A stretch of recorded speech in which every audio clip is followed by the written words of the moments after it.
Esto luego de la noche por FM Zapucay. Hoy tenemos un gran programa con mucha producción. Realmente estuvimos trabajando arduamente antes del picadito. Y tenemos un invitado que ya lo vamos a presentar. Para que de entrada, para que la señora que está tomando el té en su casa... Sí. ¿Viste? ¿Quién está ahí con estos muchachos? Escritor, tremendo. o sea que levanta el nivel de ciclo realmente porque digo, para esto claro, eleva la vara y nosotros hacemos bueno. Diego Vázquez Rivero, ¿cómo va? Buenas noches. ¿Todo bien? Todo bien. Bueno, me alegro. Es lo que hay. Bueno, vos tenemos estudio nuevo. No, el estudio espectacular. Es la primera vez que viene. ¿Primera vez? Bueno, estoy muy contento de nuevo de estar acá. La verdad que se han puesto las pilas con la radio, está hermosa, la han arreglado un montón. Y bueno, ustedes sigan adelante, que van bien, y los felicito por lo que están haciendo. Claro. Si quieren comunicarse, vamos a dar las vías de comunicación. 03447 1543 7808, repito, 03447 1543 7808. Acá estamos haciendo una movida muy importante. Pueden mandar WhatsApp. Contala, Diego, pueden mandar WhatsApp y pueden mandar audio también si quieren. Porque nosotros somos amantes de lo nostálgico. Somos nostálgicos. Queremos SMS. Le pedimos a la gente, porque viste que tenés 3 millones de SMS y no lo usás. Claro. Ni gastás. Gastás menos que con el coso que usás de los datos. Es verdad. Tengan cuidado con los SMS y la gramática, lo único, porque cuando escriben bien con SMS en gramática, les cobran más caro. ¿Sabían eso? No, ¿cómo no? Usan los signos de interrogación al principio, los signos de exclamación al principio como se debe, y les van a cobrar más rápido. Pasan de SMS a MMS, a mensaje multimedia. O sea que nos cobran más caro por escribir bien. Miren, hasta el celular está en contra de la gramática. Nos cobran más caro por tontos. Los tontos pagan menos. Igual viste que hay celulares que no tenés exacto, porque los celulares inglés, claro. Porque los celulares son anglosajones y los anglosajones no quieren saber nada con nuestros signos españoles. Vamos a usar muchas enseñanzas. El signo de que cierra nada más. Claro, exactamente. Que cierra. Exactamente. Y viste que ahora los pibes quieren así, ya no pueden más. ATR, pues. Yo estoy en contra de todo eso. De que entren a mi Facebook y van a encontrarse ahí. TKM. Soy muy... Claro. Sí, te quiero mucho, soy muy quisquilloso. Así que después vamos a poner un fax cuando podamos. Y después tengo una foto. Tengo una foto que la vamos a publicar en breve. Que está ahí en la ESO de Zárate. Ajá, sí, me lo mostraste. Están los teléfonos. Los teléfonos públicos. Entonces el Instagram lo hacemos con una de 35 milímetros, la cámara. La otra, la de... Claro, la instantánea. Los copeles mandás ahí. Es más, ayer estuve ordenando un par de fotos familiares. Ahí encontré una foto, Bruno. Una foto con el muchacho acá. Tremendo. ¿Cuántos años tendríamos ahí? 10 años. 10 años, sí. Usaba la ropa de mi mamá yo. 10 años. A mí me habían regalado una bici y estábamos los dos. Re canchero. Una cromada, como la mía que me robaron a la semana. Llega, viste, el día de la niña y empezó a revisar fotos. Era el Instagram de nuestra época. Claro. Porque te ponías con tu mamá, con tu abuela, con tu tía y... mira, ¿te acordás cuando te vestíamos de boludo? Yo digo que antes éramos... Ahora te vestí boludo solo. ¿Por qué te vestían así? ¿De marinerito? Y las medias hasta acá. Yo creo que antes se apreciaba más lo descriptivo de un viaje. Por ejemplo, vos te ibas de viaje a, no sé, a Brasil, volvías y de aquí a que te revelaban la foto, vos tenías que contar todo. Entonces tu habilidad descriptiva era mucho mayor antes que ahora, porque ahora vos traes la foto y esto es lo que dice, listo, y lo mostrás y chau. No, aparte es instantáneo. Claro, ya desde allá mostraste todo. Lo estás haciendo y ya estás ahí. Y llegás y no contás nada, porque ya mostraste todo desde allá. Claro, ¿y dónde en las fotos? Exacto. Ahora la sacás, ya está. Y de última, esta la elimino, esta la tiro, esta no porque está la abuela en calzones, ¿viste? Y vas tirando así y te quedas con las que vos decís, estas son las que van. Y llevas a tu casa. Con lo que están en las cataratas, ponele, se me ocurre ahora. Ergo. O en el glaciar Perito Moreno. Claro. Y está viendo eso y se está perdiendo el vivo de mirarlo, porque está mirando la pantallita. Exacto. Exacto. ¿Qué hacemos con Es complicado. El teléfono para la gente. Ahí está. Está bien el tema de compartir, pero vos ya lo estás viendo por la pantallita, no lo estás viendo así en vivo directo. Yo creo que primero tiene que estar la emoción física, digamos, vos lo mirás todo y después la emoción virtual. Claro. Después lo compartís. Primero lo mirás, lo disfrutás, te cansaste, te aburriste y ahí lo firmás para el resto, digamos. Es como todo lo que compartimos nosotros, ¿no? Al momento de hablar o de la foto. Yo creo que la mejor foto no existe, porque la mejor foto es la intimidad, cuando vos estás con tu familia, estás hablando, estás tomando mate, algo. Esa es la mejor foto, la de la intimidad. Esa no tiene que existir. La foto que aparte es distinta. Ya hay poca de esa, hay poca intimidad. Todo va, todo es difícil. Todo, vivimos en un mundo de gran hermano. Ya, sí, está. Pero hay fotos que vos, por ejemplo, la ideas con la vista y después en la cámara nada que ver. Es como ver la luna. La luna la ves brillante, le ves todo. Y sacás la foto con el celular y es un puntito blanco así. Puede ser una luminaria. Claro. Entonces pierde un poco la magia. Claro, capaz que es la cámara que tenemos nosotros. Sí, bueno, hay que tener en cuenta algo. Yo siempre dije, como Salvador Dalí decía, que la cámara nunca va a retratar lo que ve el ser humano. El ser humano, en el pintor que le da las luces y los matices y los colores y elige la forma en que va a pintar el cuadro, eso nunca va a ser reemplazado por una cámara japonesa, decía Dalí. El ojo no es el del artista, el ojo es el de la cámara, es un ojo mecánico. En cambio, lo mecánico en el artista es la mano, y ahí actúa el cerebro y actúa la habilidad del pintor. Entonces yo creo que, por eso yo tengo una opinión personal, y esta es opinión personal. Para mí los fotógrafos... No hablan de política. No es de política, tiene que ver con la fotografía. La fotografía en sí, como expresión de arte, no la considero yo como una expresión del arte. Porque si vamos a ser sinceros, se sacan muchísimas fotos, se elige una entre todas esas. Debe haber muy pocos artistas que realmente capturan el momento en una. Y logran decir, esto es digno de una obra de arte. Es muy difícil hacer eso. Es muy difícil. Pero en cambio, hay fotos que están muy buenas. Eso no te quita nada, pero la habilidad no la tenés vos, la tiene la máquina. Claro. ¿Entendés? Más allá de toda la técnica que puedas haber aprendido, el trabajo final lo realiza la máquina. ¿Y qué hacemos con las figuras de siglos pasados que vemos, las fotos que vemos ahora, las imágenes en realidad? Yo creo... Antes de la fotografía. Incomprobable que eran así, ¿no? Creo que cuando igual la fotografía que dibujaban y después otro la reproducía y hay fotos que son como que fueron al voleo y la gente que lo ve ahora en un futuro dice, wow, es un concepto del pasado que pasa. No, fue una foto que sacaron. Claro. Quedó listo. Y quedó bueno y chao. Claro. Exacto. Y hay fotos que son revoludas y dicen, no, esto porque la expresión de... algo es cierto que en el programa que hicimos hace tiempo ya, Bruno, hablábamos del número áureo, ¿te acordás? Y de la proporción áurea. Ajá. Que tiene que ver con la disposición de los objetos en una fotografía. Algo es cierto, y es que hay una cierta atracción en cuanto a la disposición de los objetos. Es decir, algunas fotos o algunas pinturas nos van a llamar más la atención que otras, teniendo en cuenta la disposición de los objetos. Y yo creo que eso tiene que ver, eso es lo que tiene que ver con respecto a lo que vos decías. ¿Por qué me llama la atención esta foto? Y sí, y tiene que ver con las épocas también, porque estaba, ¿te acuerdas de las fotos esas que sacaban en que el fotógrafo, las familias aristocráticas, ¿no? Que estaban ahí todos posando. Abuelos, a mí me ha llamado a los muertos que modelaban también en ropa también, como que si estuviesen vivos. Claro, eso también era re loco. A mí me ha llamado mucho la atención la fotografía esa de los muertos posando como vivos, personas, ¿no? Sí.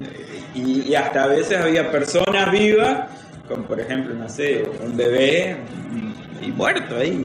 Lo que pasa es que en el advenimiento de la tecnología se creía que justamente la tecnología, no solamente la fotografía, sino la radio, o el grabador, mejor dicho, ¿no? Todo lo que los LPs cuando salieron. Ajá. Se creía que al grabar eso se estaba grabando parte del alma. Un autor decía, me gustaría grabar a mi hijo por si muere para tenerlo cuando esté muerto. Horrible el pensamiento del autor, pero era ese el pensamiento de él. Era un pensamiento metafísico, era ya esotérico. Ese era el valor que se le daba a la tecnología cuando era desconocida, ¿no? Estamos hablando de 1900 recién. Y por eso yo creo que surgieron sucesos como estos, de sacarle fotografía a los muertos como que estuviesen vivos. Pero viste que es distinto cuando uno ve una foto de un familiar que ya no está, y otra cosa cuando ves el video, es más fuerte. Y sí. Porque lo ves hablar, moverse. En la foto como que bueno, no tiene la foto, no mira, pero cuando lo ves en video es más fuerte. Y lo que pasa es que es el mismo sentimiento que tenemos con los sueños o con los escritos. Es lo mismo. Uno logra llevar al lector, por ejemplo, a ese momento, a ese tiempo. Y lo mismo pasa con la música, o lo mismo pasa con la fotografía o los videos. Vos llegás al lector a ese momento, ¿no? La nostalgia, como se dice, el recuerdo de lo feliz que yo hablaba la otra vez. Bueno, hablando de nostalgia, se pueden entonces comunicar por SMS 03447 1543 7808. También se pueden comunicar a la página de Facebook de Lobos de la Noche y nos pueden escuchar, además de por el 92.9 del dial, a www.fmzapucay.com.ar, o si no, te bajas la aplicación desde Play Store. Vamos a arrancar a comentar, estamos con Diego Vázquez Rivero, escritor, que nos va a comentar su producción. Bueno, básicamente ahora el sábado que viene, este sábado próximo, en el Galpón del Arte del Revés, 22. Sábado 22, se va a estar inaugurando la sala teatral del Galpón, y bueno, yo fui invitado para declamar algunos de los poemas que pertenecen a mi poemario, es decir, a mi libro de poesía, Mitromante, versos de mito, romance y terror. De eso tratan los versos, están incluidos en ese poemario.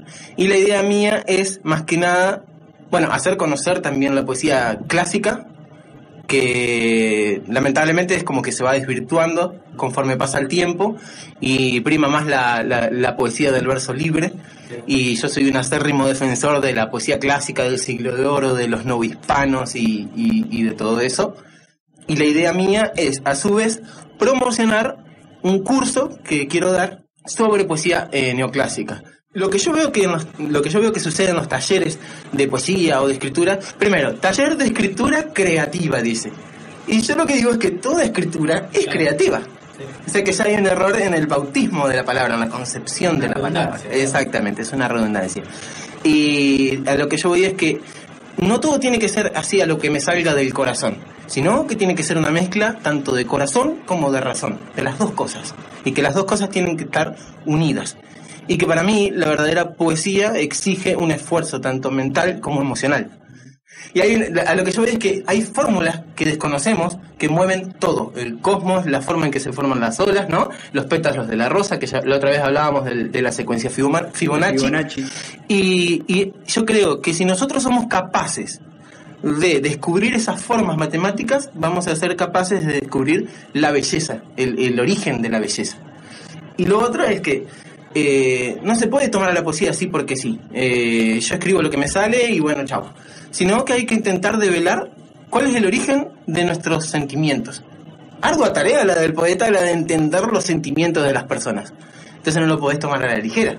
Uno tiene que ponerse a pensar, usar todo lo que se nos dio. Y todos pueden ser capaces. El mensaje que yo les digo es que todos somos capaces de realizar esa tarea poética. Hace falta entrenamiento, hace falta estudiar, hace falta interesarse por la poesía y la literatura y no tirarse abajo. Porque hay algunos que dicen, no pretendo ser un Gabriel García Márquez, no pretendo ser, qué sé yo, Pablo Neruda. Pablo Coelho. ¿Sí? No, yo no quiero ser Pablo Coelho, por favor. No pretendo, no hace menos que menos. No pretendo ser, no pretendo ser tal. Está bien, no pretendas ser. Tenés que pretender ser vos. Y realmente darte cuenta de que vos sos capaz de hacer algo, y hacer algo con tu vida, y hacer valer tu vida, y hacerles entender a las demás personas que lo que haces lo haces con pasión. Y de los géneros literarios me parece que es el más difícil, porque tenés que tener algo, porque sale de adentro de la poesía. Vos le podés dar a un pibe en secundario, le doy para que escriba un cuento, hasta una obra de teatro. Ahora la poesía, si no está ese deseo, es más complicado, porque la poesía es el sentimiento, más allá de que está la estructura, lo que decís vos, pero tiene que nacer. O sea, el que se anota en el taller de escritura ya tiene esa necesidad. Yo creo que uno abre la cabeza a la sensibilidad. Todos somos sensibles, todos tenemos una especie de sinestesia, ¿no? De entender el mundo a través de diferentes sentidos, ¿sí? El tema es que no todos están abiertos a aprenderlo, no todos están abiertos a entender que tienen esa capacidad enorme de absorción del mundo. Y como vos decís, es un impulso, también es un impulso, pero también la poesía es algo que te asedia, ¿sí? La belleza te asedia, la belleza te acecha. Vos ves el horizonte, ves el amanecer y sentís la imperiosa necesidad de escribir algo sobre eso porque está la emoción que necesitas hacerlo, es una necesidad que surge de vos. Ahora, ¿cómo hacerlo? Es la gran contrariedad, Claro. porque te enfrentás a muchas cosas, a que es un acto mecánico, que vos tenés que saber cómo escribir, y yo creo que no debe haber dolor más grande que ver algo y no poder expresárselo a otra persona. ¿Cómo le digo yo esto que me pasó a aquella persona? ¿Cómo describo? Yo necesito sacármelo, como cuando hablamos que nos pasa algo mal y necesitamos contarlo, de la misma manera. Y el terror de la página en blanco, ¿no? Una vez que uno ya arranca, como que después, bueno, puede corregir, puede decir, pero una vez que arrancaste, como que... Pero igual, es el punto de partida. en el tema literario, yo lo asimilo un poco también al tema musical o a cualquier expresión, tenés dos puntos, ¿no? Tenés una parte que va a ser muy de expresión, ¿no? Que va a ser tus sentimientos, lo que vos querés que pase, y después tenés otra parte que es para las masas, ¿no? Que te dicen lo que vos necesitas escuchar. Pasa con la música, ponele reggaetón, pasan con la literatura de Coelho, que te dicen una frasecita, viste, que te dan satisfacción para vos mismo adentro, que no sé, te sentís mal y necesitas una palabra de aliento y te tiran, no sé, no me sale nada ahora, pero te tiran algo que te levanta y es simple y es burdo y es para ganar con él. ¿Entendés? Tenés dos contrapartes, que ninguna de las dos está mal. O sea, está bien una parte expresiva tuya, que vos le ponés mucho sentimiento, estudiás todo lo que sea, y tenés una parte simple y que gana. Yo creo que eso se podría definir un poco como la diferencia entre poesía elitista y la poesía populista. Claro. Digamos, eso se vio en toda la historia, digamos, de que yo creo que la poesía, como la intelectualidad, como la educación, son límites que dividen a las personas. Lamentablemente es así. Pero yo veo a la educación como esa posibilidad. ¿Qué pasa, Bruno? La famosa grieta. La famosa grieta. No hablan de política, no hablan de... No. Menos mal. Bueno, yo lo que digo es esto. En La elegancia del erizo, de Muriel Barbery, que es un libro hermoso, que habla sobre filosofía nihilista, lo que yo entendí es que la educación desconoce estratos sociales. ¿Qué quiere decir con esto? Que un líder indígena, por ejemplo, puede defenderse y puede pasarlo por arriba a cualquier abogado si está estudiado. Y va a saber defender a todos los de su pueblo. Entonces, esa es la función de la educación. ¿Sí? Como yo vi una vez en Facebook que decía, estaba la comparación entre una madre y un hijo mirando a una persona de bajos recursos y decía, yo quiero que estudies para que no seas como él. Y el otro cuadro, la madre con el hijo, y decía, yo quiero que estudies para que ayudes a personas como él. Depende de vos ver qué posición vas a tomar y cómo te vas a enfrentar a la vida. Si depende vas a ayudar, de la visión también. Exacto. Porque podés tener cierta educación y te tomás la vida de cierta forma y va a estar bien para tu visión. En cambio nosotros ves de otra forma y ves mal eso y querés que sea de otra forma, y capaz otra persona lo ve de otro punto de vista y quiere que sea de distinta manera. Esto es luego de la noche, porque parece que siempre estamos volviendo, pero no podemos de profundo también. Sí, volvemos a veces. La diferencia esa que hablamos recién, que establecimos entre elitista y populista, también hay otra diferencia con respecto a eso, y es la poesía como un fin en sí mismo o la poesía útil. Es decir, hay una utilidad social en la poesía, puedo contribuir en algo para mi sociedad, puedo luchar por los derechos civiles con mi poesía. Yo he visto un gran debate entre varios escritores, Juan José Arreola, Borges, que peleaban, ¿no? En términos intelectuales, sobre si la poesía tenía que ser una herramienta social de lucha o tenía que ser sutil en la lucha, porque vos no es que necesariamente tenés que decir vamos a levantarnos contra tal o cual, ¿no? Vos simplemente describiendo la situación social en la que te encontrás ya es una manera de denuncia. y es una manera poética de hacerlo, y es una manera sutil. ¿Cuántas veces se luchó contra los grandes gobiernos fascistas a través de la poesía, de la literatura, de la música, y de manera sutil? Sí, la metáfora, bueno, hablar acá, cómo se ha utilizado. Pero es complicado también, porque por ahí te encontrás con gente que no es de cierto sector social, pero cree que pertenece a un estatus social que nada que ver, y es ecuánime a vos, ¿no? Uh-huh. Es igual que vos, pero de repente se siente un escalón más arriba. Pero eso depende de si vos como escritor pensás en esa persona, si vos pensás en el lector. Como yo escribí en el Facebook, viste que vos estabas hablando recién del lector modelo, que está bien, habla Umberto Eco de eso. Umberto Eco también, en su semiótica, habla del lector infábula.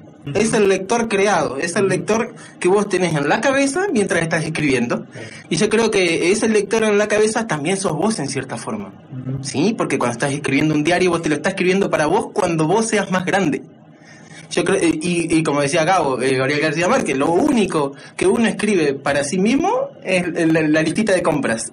Después el resto siempre tiene alguien que recibe, ¿no? Un receptor. Entonces depende de vos si haces una poesía intimista para vos misma, de forma egoísta, y como la poesía para en sí misma, ¿no?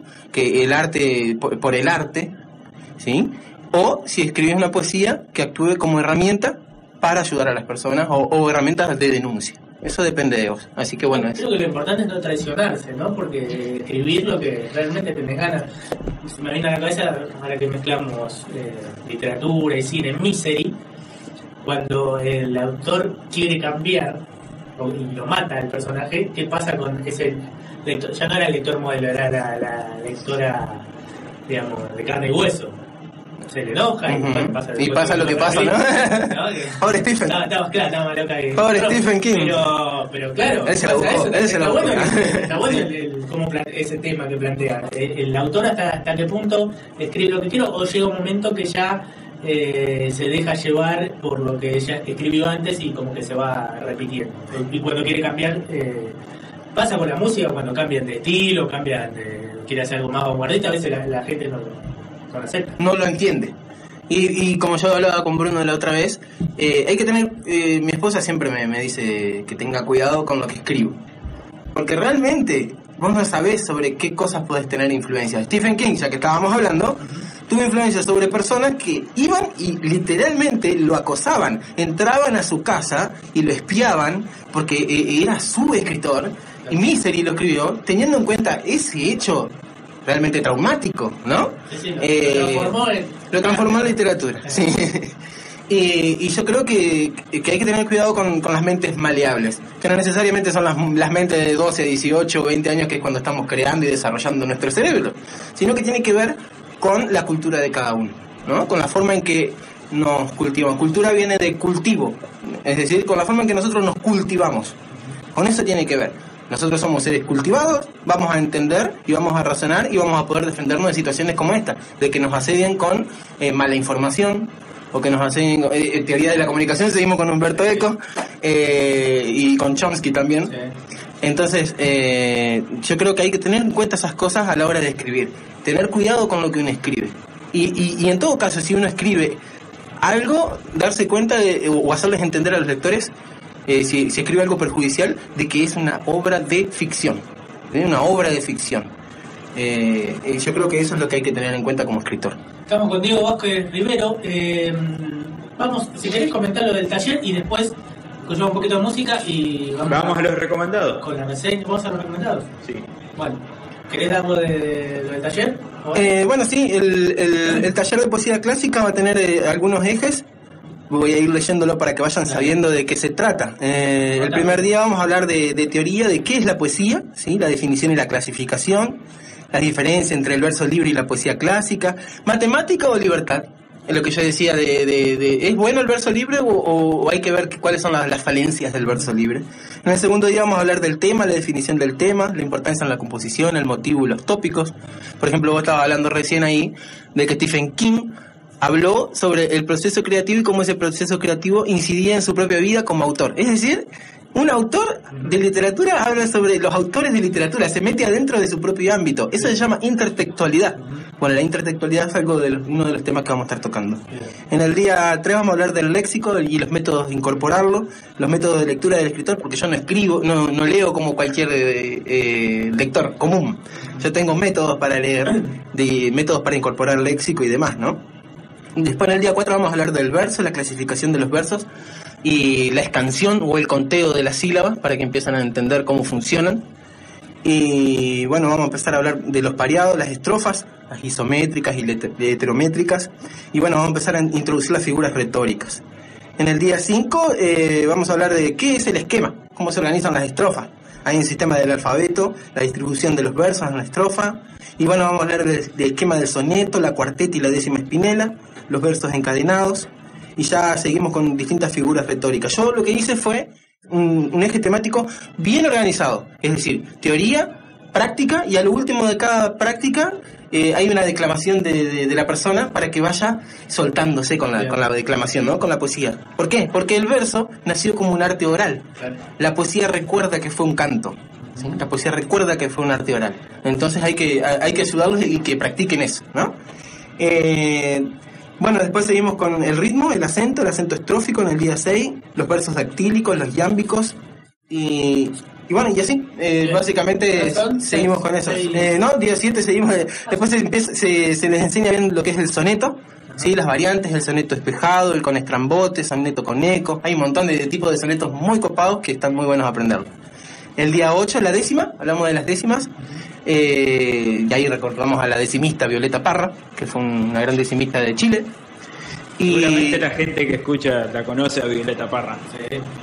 Sí, y bueno, y la posibilidad de la concatenación o de la escritura de una historia a través de las décimas. Es decir, esas estrofas se pueden unir para generar una historia. Este fue el caso, por ejemplo, de la Divina Comedia de Dante Alighieri, que él tenía el verso dividido en estrofa y las estrofas divididas en cantos.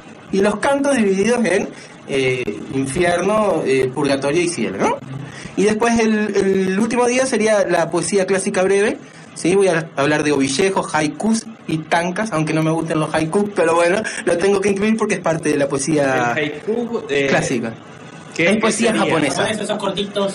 Es poesía japonesa corta que describe un momento fugaz. ¿Pero de dónde lo conocemos? ¿Algún ejemplo? No tengo ningún ejemplo porque no me gusta. Pero básicamente es, por ejemplo, yo miro que... Seguramente, por ejemplo, yo miro este termo, ¿no, Bruno? Ajá. Y digo, el termo sobre la mesa, mate caliente. Eso es un haiku. ¿A vos te parece que eso es poesía?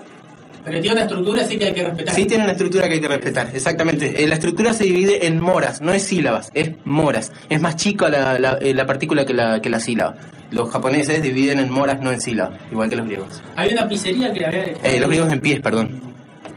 Enfrente a la iglesia, Pueltín se llamaba, que tenía todas las paredes. Haikus, ajá.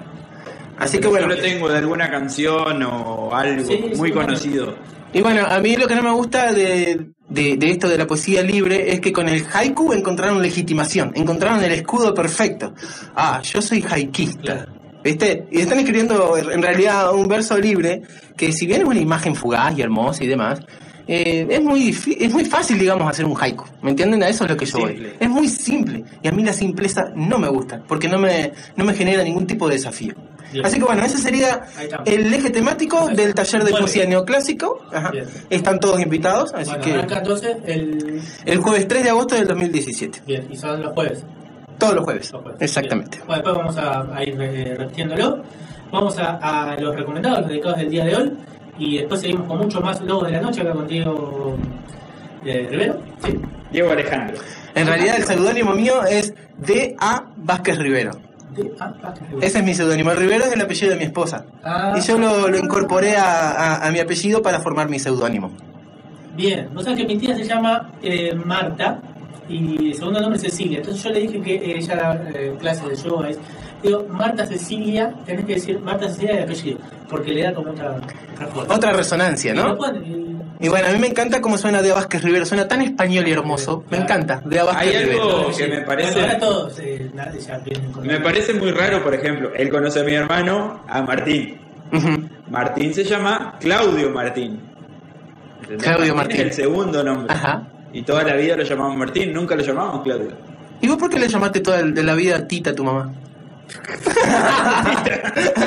Sí, le decía Matita. Tita. Ya vino así, sí. Yo la conocí así, dijo Bruno. Bien, vamos con los dedicados recomendados del día de hoy y seguimos acá con mucho más Lobos de la Noche. Bueno, dice Pancho, saludos Lobos y el invitado, muy buenos los monólogos que hace. Muchas gracias, Pancho. Así bueno, saludos a Pancho que nos está escuchando. Un monoloco. Un monoloco. Bueno, escuchábamos el segundo de los recomendados del día de hoy, legalícenla. Y no bueno, hablen de paso. No hablen, están hablando del paso. Bueno, vos sabés que se agotó, viste que empezó la semana.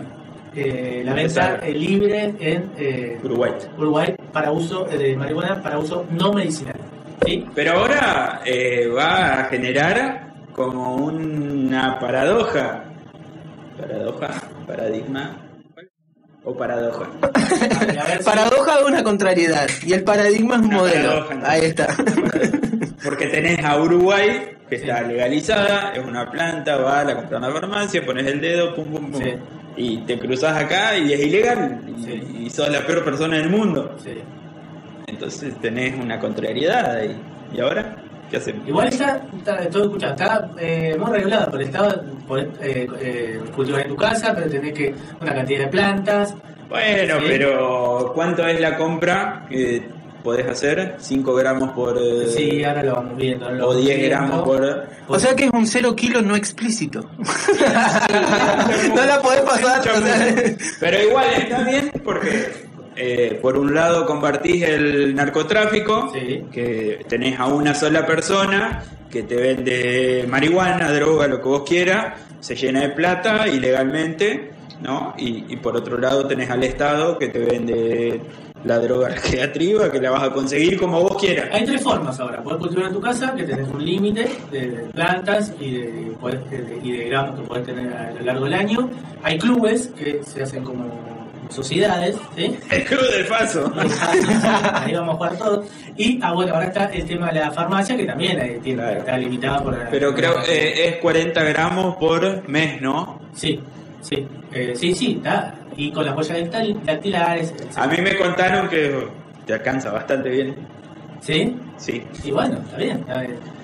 Ahora van a encontrarse en un problema ahí, porque van a tener vergüenza por 2 lados. Van a ir a comprar preservativo, no van a saber si pedirlo, van a ir a comprar marihuana y no van a saber si pedirla. Van a tener, claro, el clásico, viste, no, atiéndale a la señora. Claro, sí, viste, espera que atiendan a todo y queda solito y no sabe si va a pedir preservativo o marihuana. Claro, está muy bien. ¿Qué es más vergonzoso, el sexo o la droga? Ahí tenés algo para preguntar. ¿Qué más sexo pedir? ¿Qué más vergonzoso pedir? ¿Marihuana o preservativo de la farmacia? Hashtag marihuana o preservativo. La consigna de la noche. 3, 4, 4, 7, 15, 43, 78, 08, el teléfono, o también se puede comunicar a la página de Facebook de Lobos de la Noche con la consigna acá de nuestro invitado. Bueno, la cuestión es que se agotó la marihuana en las 4 farmacias de Montevideo donde se vendía. ¿Sí? Esto fue ayer. La venta se demoró en algunos locales por problemas con las huellas dactilares. Esto estoy leyendo de una página que es maravillosa, que es porro.com.es. Bueno, la noticia oficial. Es oficial. No, pero está buenísima la página. Bien. El ritmo de venta de marihuana en las 4 farmacias capitalinas habilitadas para hacerlo se mantuvo durante toda la tarde, al punto que el stock disponible de cannabis se agotó en todas ellas. En la Malvin Norte, etcétera. Al tempranito hubo colas. Pero es algo muy contrario, ¿no? Porque por ahí te pones a ver videos de la gente que hace aceite de cannabis para darle a sus hijos que son epilépticos o que tienen muchas problemáticas de salud, y te encontrás con historias muy locas, ¿no? Bueno, pero en ese caso tendría que estar recetado para esas personas que sufren de esos problemas, pero, ¿no? O sea, vos tenés el ejemplo de una madre que tiene un hijo epiléptico, que tiene la epilepsia conlleva muchas problemáticas en su salud, respiratorias, de taquicardia y demás, de todo un poco. Y te encontrás con el ejemplo de que el aceite de cannabis lo calma al chico, ¿no? Y tenés la ilegalidad de plantar una planta, ¿no?, de marihuana en tu casa, y que eso te lleve a problemas con la policía, problemas con tus vecinos, problemas con todo. O sea, vos ponés por un lado el juzgamiento de la gente, de la justicia, de lo que vos quieras, con respecto a la salud de tu hijo. Sí, pero esto siempre ha sucedido, digamos, echa la ley, echa la trampa, porque uno tiene que tener siempre un tamiz, ¿no? Una especie de regulación, porque vos no podés simplemente decir yo la legalizo y chao. Porque también hay muchos chicos que por ahí pueden estar consumiendo marihuana, van en un auto, están demasiado pasados de marihuana y no tienen control sobre sus reflejos. Eso genera accidentes. Sí, en Uruguay está el tema del alcohol y también de marihuana. Sí. Obviamente, por eso tenés que tener un mecanismo regulatorio. Claro, es como con todo, pasa con las drogas, pasa con el alcohol, pasa con los medios de comunicación, con todo tenés que tener un regulamiento del Estado, por eso estamos poniendo en tela de juicio lo que pensaría la gente por ahí. Mira, cada farmacia tiene un tope de venta de 2 kilos, que son 400 paquetes. Advertencia a las ancianas que van a comprar carqueja, ¿no? Tilo, manzanilla, no agarran el paquete incorrecto. Claro, no agarran el paquete incorrecto. ¿Viste que están todos los paquetitos ahí juntos? ¿Qué dice? ¿Semilla de chía? Claro, esto que van a decir. No pongan todo igual, todo en el mismo lado. Vamos con el tema de la película. Mirá, vos escuchás la presentación que te tengo. A ver. Atención. Lo bueno es que tratamos la sección y lo va a hacer el invitado. Lo va a hacer el invitado con nosotros. Darth Vader se acerca.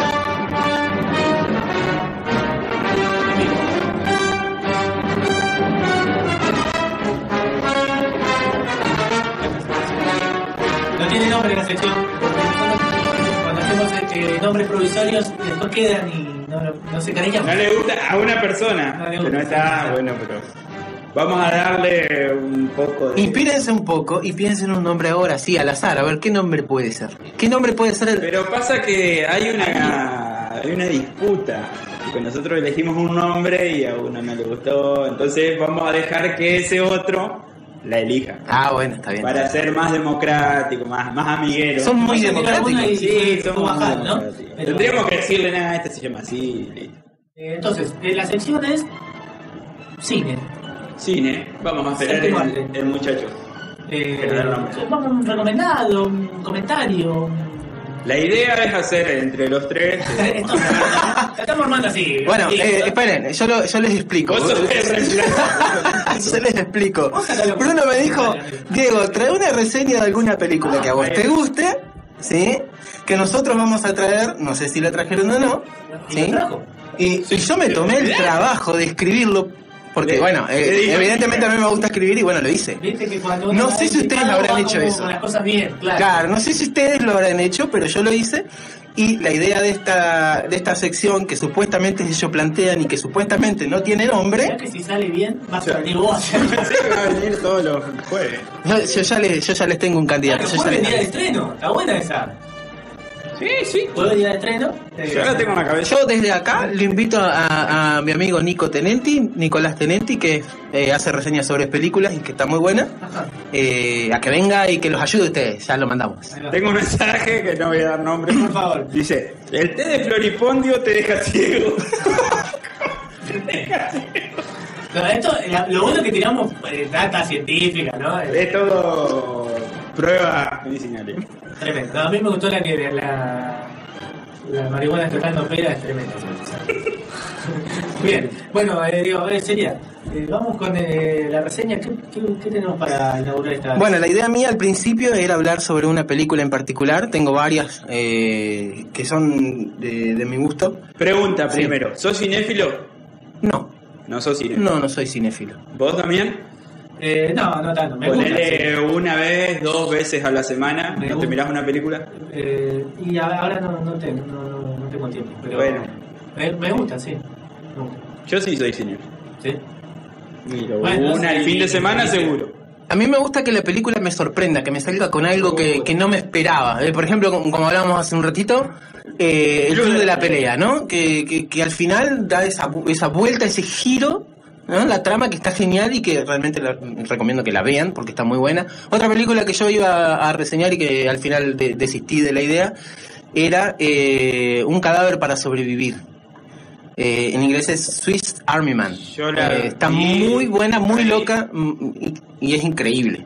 También trata sobre la esquizofrenia, igual que que Donnie Darko, que vos me estabas hablando hace poquito. Sí, que estaba en Netflix, lo vi y no la quise mirar porque me pareció que era muy parecida a la película esa ochentosa, que el chabón tiene el jefe que se le murió y la llevan por todos lados. No me acuerdo cómo se llama la película. Sí. Pero sí. La ponen en el medio del acto. Claro, sí, esa. Bueno, la que yo te digo, esta es con Daniel Radcliffe, el actor de Harry Potter. Ajá. Bien. Aguante Jar Jar Binks, dice Jar Jar Binks, tremendo. El mejor. Bien, bueno, digo, todo tuyo. Y bueno, entonces yo desistí de la idea de escribir sobre una película en sí y dije, voy a abordar una temática, ¿sí? Ajá. Y escribí mi reseña que se llama, así, escuchen, Tétrica Trinidad.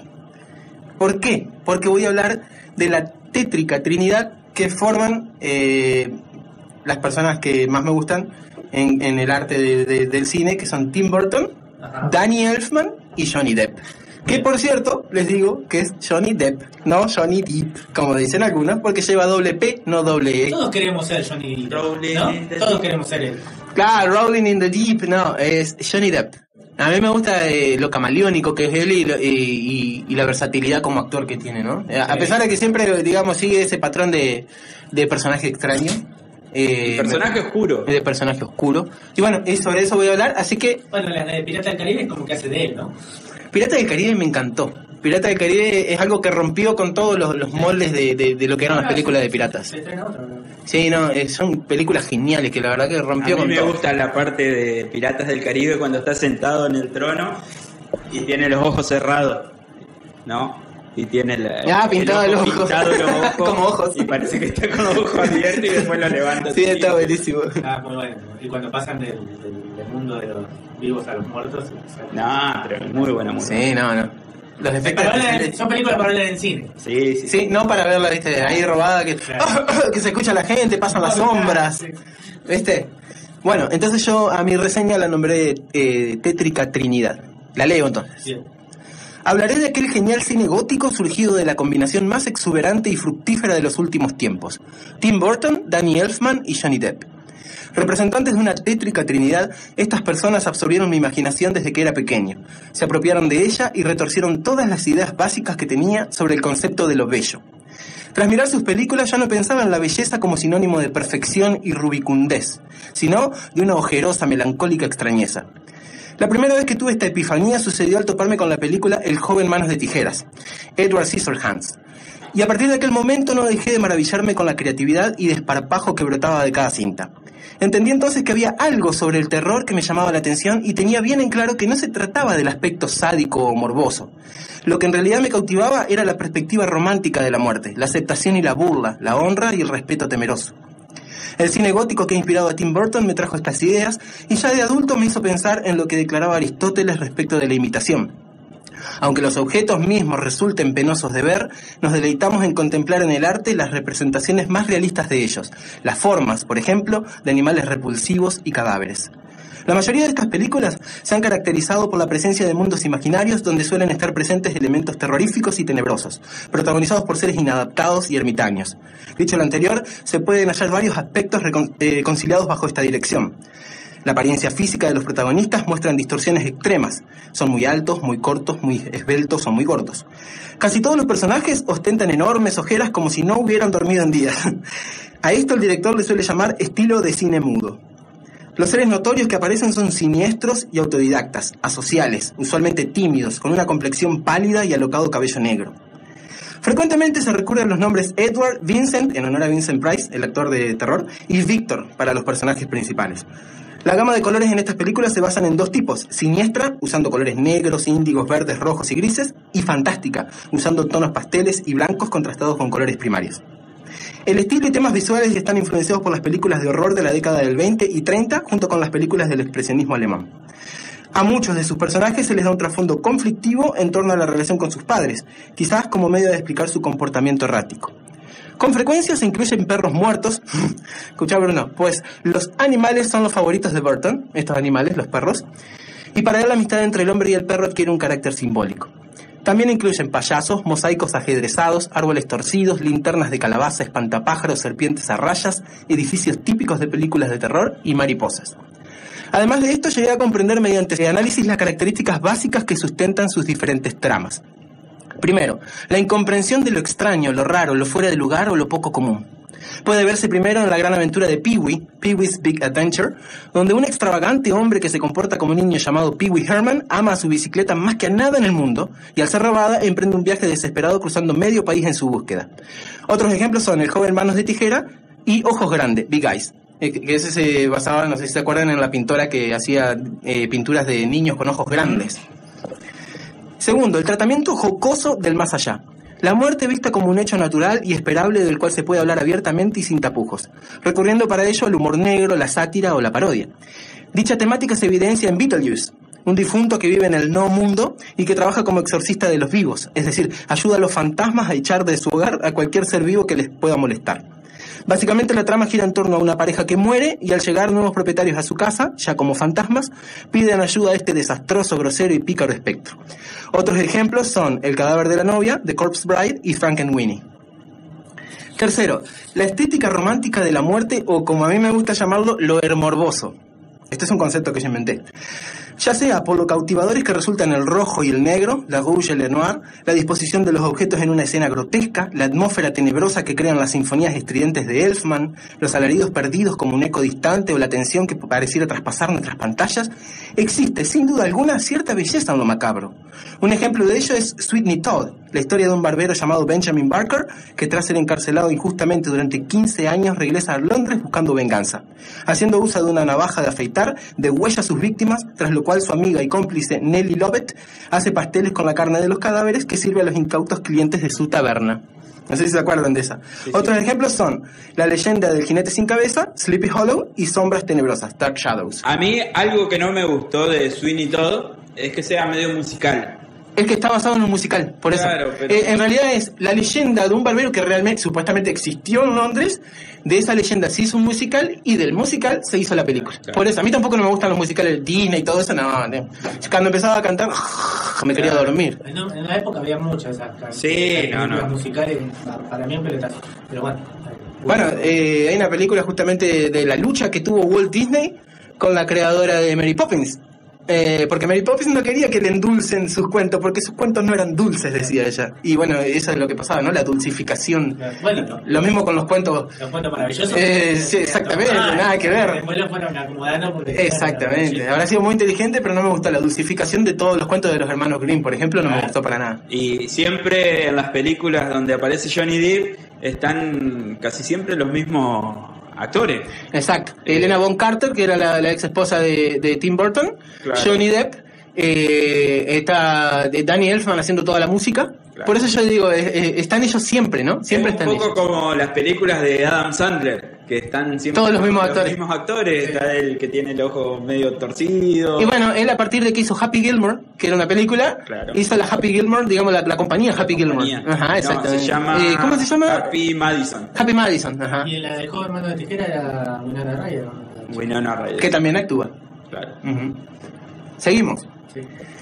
Antes de seguir con el siguiente punto, y escuchen esto por favor, me obligo a hacer un paréntesis, puesto que al hablar de lo anterior pienso en el controvertido ensayo de Thomas de Quincey titulado El crimen como hecho estético, donde el autor señalaba lo siguiente: tras las primeras manifestaciones de pena por quienes han perecido, y cuando el tiempo ha sosegado la vehemencia de la pasión, es inevitable examinar y evaluar los aspectos escénicos, o lo que en términos de estética podrían llamarse los valores comparativos de los distintos asesinatos. Se relaciona un asesinato con otro, se cotejan y valoran las circunstancias que hacen que uno sea mejor que otro, el índice de efecto de sorpresa o misterio, la disposición de los elementos en la escena del crimen, etc. De Quincey sugería que el asesinato, más allá de sus consecuencias éticas, una vez concluido, debe ser juzgado como una obra de arte que se ha ido perfeccionando desde Caín. Amén a la culpa que implica el castigo, propuso que el arte, siendo la idea kantiana un fin en sí mismo, se aplica al asesinato cuando éste se ejecuta por sí mismo y no como medio de venganza o codicia. Es una idea transgresora, lo sé, pero justamente por ese mismo motivo no podía dejar de citarlo. 4. La fantasía aleccionadora, es decir, la fantasía que instruye o enseña. Del mismo modo que en la antigüedad existía la poesía didáctica, recordemos los trabajos y los días de Hesiodo, y los exempla, es decir, el conde Lucanor de Don Juan Manuel, Burton utiliza la ficción para enviar de manera sutil una serie de códigos éticos o de conducta apropiada a sus televidentes. Ejemplo de esto es Charlie y la fábrica de chocolate, Charlie and the Chocolate Factory, basado en el libro homónimo de Roald Dahl. Cuento en el que un niño pobre llamado Charlie Bucket, junto a otros 5, gana un boleto para visitar la enigmática fábrica de Willy Wonka. Una vez dentro, descubren de la mano del excéntrico dueño un maravilloso mundo de chocolate y golosinas. Cada uno de los niños y niñas va saliendo de la fábrica a causa de sus manías, defectos y mala educación. Finalmente, Charlie es el ganador y se vuelve heredero del imperio Wonka debido a su bondad y humildad. Otros ejemplos son Gran Pez, Big Fish, Alicia en el País de las Maravillas, Alice in Wonderland y el Hogar de Miss Peregrine para niños peculiares. Mirar estas obras maestras, como dije, me remitió a los exempla o cuentos con función moralizadora o doctrinal, usado a partir del siglo XIII por profesores, oradores, moralistas, místicos y predicadores, a fin de que sus ideas fueran captadas mediante anécdotas, fábulas o leyendas. Concluyendo, debo decir que el universo mágico y exótico de Burton sirvió de inspiración para la creación de mis propios poemas, ya que fueron su cine macabro y la literatura de Poe, Shelley y Claudio de Alas los que dieron nacimiento a mi poemario, Mitromante, versos de mito, romance y terror. De hecho, al momento de declamar, utilizo a menudo las bandas sonoras de Danny Elfman como trasfondo escénico. Así que, ¿cómo podría no estar agradecido ante tanta genialidad? ¿Cómo no sentirme hipnotizado frente a un joven que esculpe ángeles de hielo? Un niño que por amor resucita a su difunta mascota. Otro que resentido con los adultos abre una fábrica de chocolate. Una pareja fantasmal que anhela recuperar el hogar de sus sueños. O una novia que espera a su amado en el inframundo.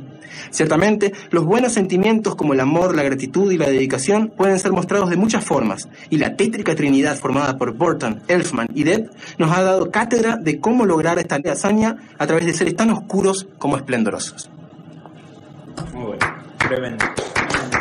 Acá muchas gracias. Empieza y termina la sección. Sí, porque nosotros, claro. A menos que el muchacho que falta se ponga. Tremendo, muy bueno. Bueno, ¿les gustó lo que escribí? Sí.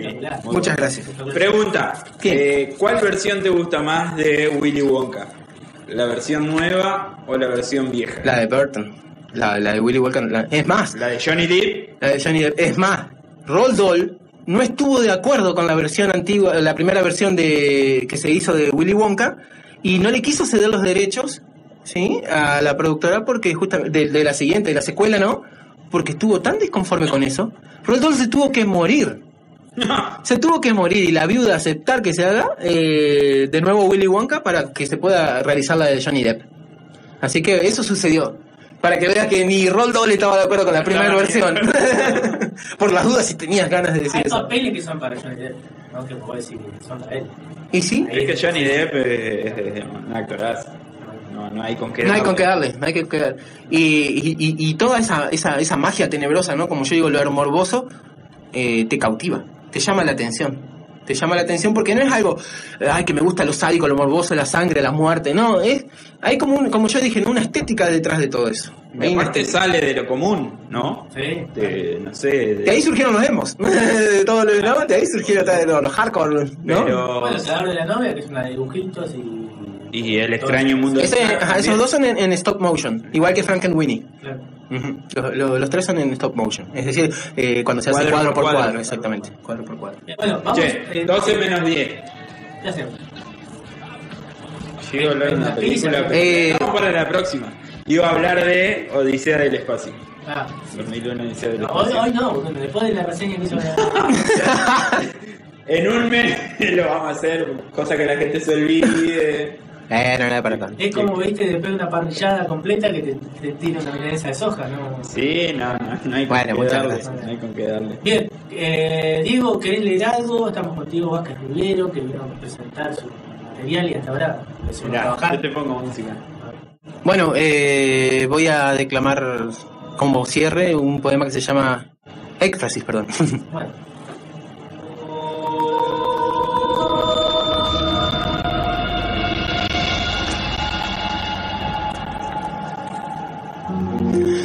dice que no sienta, que no viva mi lírica de corte fantasioso? ¿Quién osa desligarme del ocioso esfuerzo con que rimo y me deleito? ¿Quién trae la cizaña? ¿Quién el pleito? A esta mi enigmática morada, en donde surge el arte de la nada, y donde ilimitada se percibe la vida, cuando ciertamente escribe el alma que se encuentra letargada. Me siento obnubilado por los signos trazados en azul caligrafía, mediante los que cierta geografía interna finalmente se columbra. Hoy soy capaz de ver en la penumbra más íntima, recóndita y extraña los hilos de esa enorme telaraña que teje mi demiurgo subyacente, sacándole, si acaso es conveniente, provecho con artística artimaña.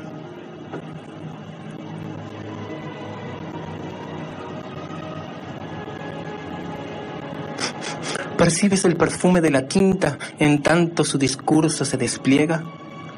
Observa la manera con que riega renglones cultivando pensamientos. En ellos se conjugan los momentos vividos por antiguas inocencias. Mis miedos, mis fracasos, mis falencias, mis mitos, mis leyendas, mis manías y un coro omnipotente de utopías que rompen con atávicas falencias.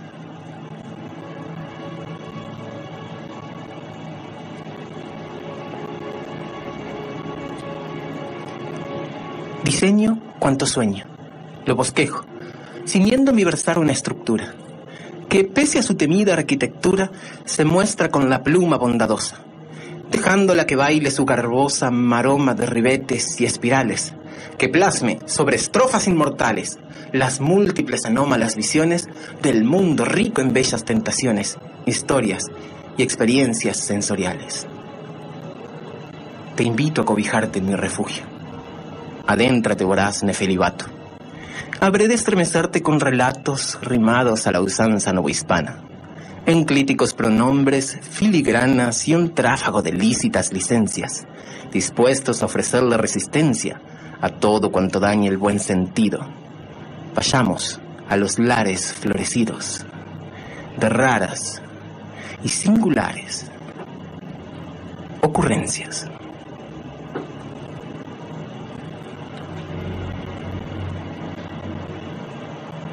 Muy bien. Gracias. Espectacular. Diego Vázquez Rivero acá. Diego Gabriel. ¿Cómo, Gabriel? ¿Cómo es el segundo nombre? Diego Alejandro. Alejandro. De a Vázquez Rivero. Me confundí en el poema, disculpa a los lectores, pero bueno, lo hice. No pasa nada. Acá están. Te va a agarrar la de Misery y te va a dar sobre Martín. No.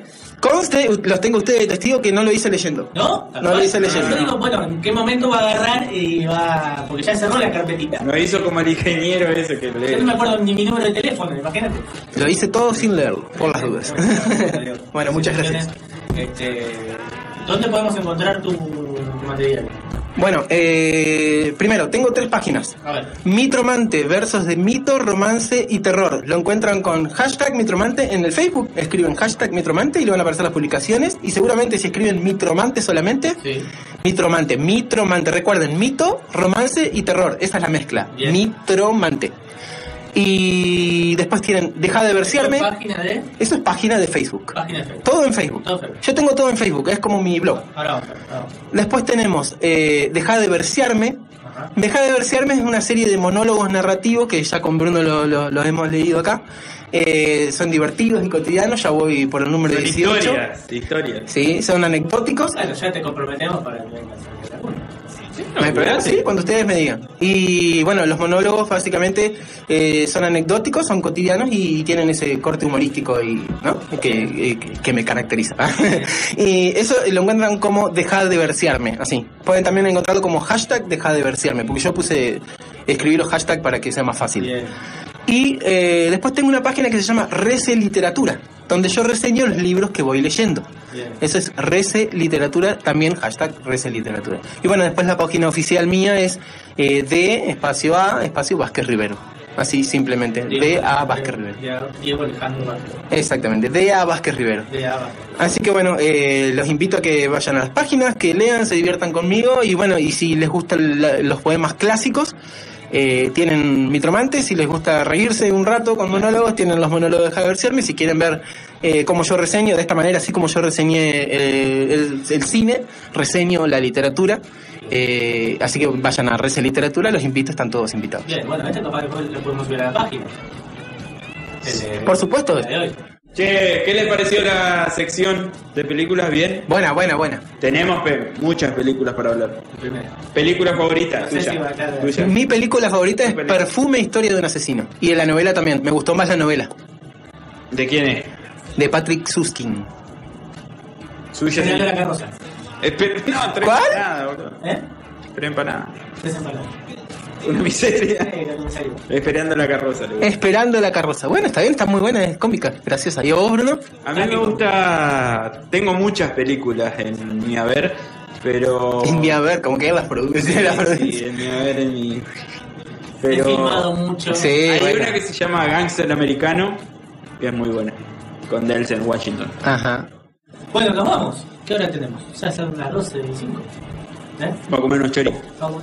Bueno, yo le quería agradecer a ustedes, chicos. Le ¿Cómo la quería pasaste? agradecer por haberme permitido estar en su programa. La verdad que la pasé muy bien. Muchas gracias por los mates. Muchas gracias por la buena onda y por permitirme difundir esto que hago, que es literatura. Bien, te esperamos para la reseña, porque ahora Jueves que viene, 22:30 si querés. te vamos a ir llamando, porque ahora vamos a sacar la foto de promoción, después cualquier cosa nos photoshopear un poco. Sí, yo fan Para el fútbol tampoco es la mejor imagen, pero bueno, también. Nos vemos el próximo martes a las 22 y un poquito. Esto que es Lobos de la Noche, y nunca se olviden que la entrada es gratis y la salida vemos.